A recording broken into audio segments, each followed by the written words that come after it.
believe we have a question right off the bat. Who's our question from?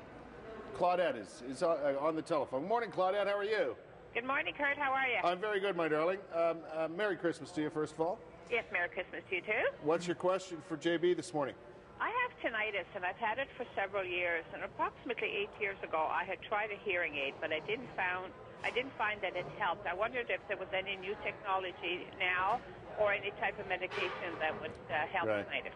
Okay, first of all, medication-wise, is there anything, medically speaking, that can be done for people with tinnitus? Because there are a lot of people who go through this. Yeah, there are.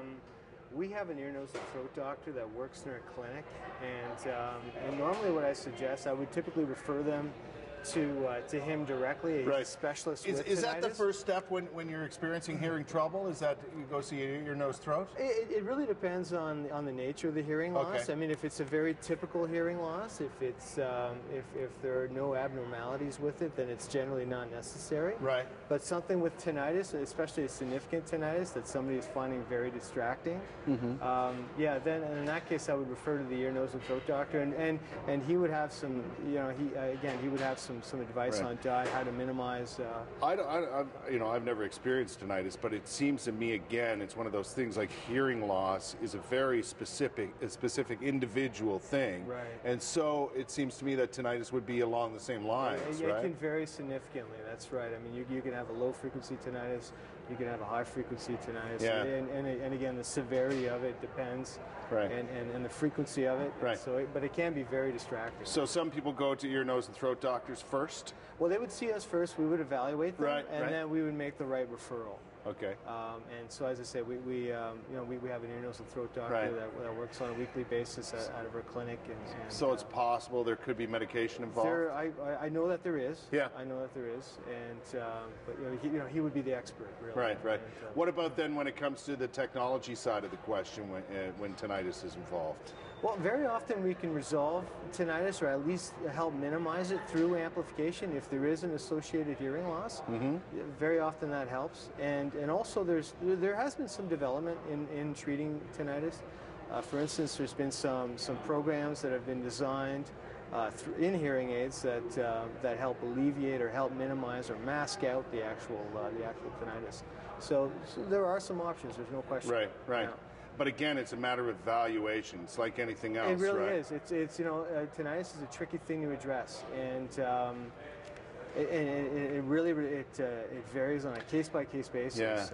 Well, Claudette, I hope you're still listening, because I think you've gone through that for a long time and really had no resolution to it. That's right. Maybe take that step to go see a specialist or go to one of the Robillard hearing centers and start from scratch and see what you can do. Now, I know you're pretty excited, JB, because you got a big event coming up in the new year that's specifically designed around the technology aspect of what you do, right? That's right. We're having a big, we're not. The industry. The industry is having a technology exposition in Vegas the first week of January. Right, and where all the technology expositions seem to take place. That's right. By the way. That's right. So all the manufacturers are going to be there, and they're all going to be showcasing all their recent developments and what new technologies they're going to be working on.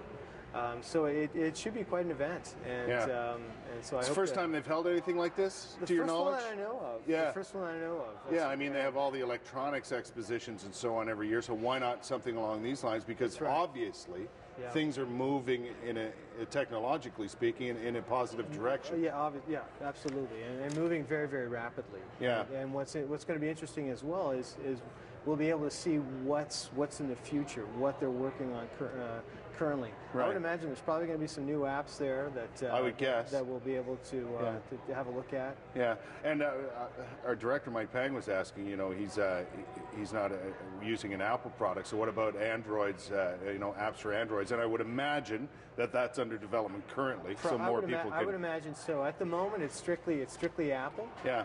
And they seem to be the leaders in that sort of area. And they seem to be, And again, they're sharing technologies with Starkey Labs, a major hearing aid manufacturer. Yeah.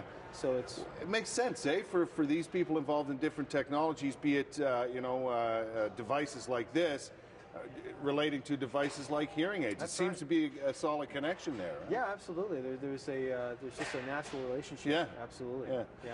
All right, we're going to take a break, but still time for you to ask questions, folks.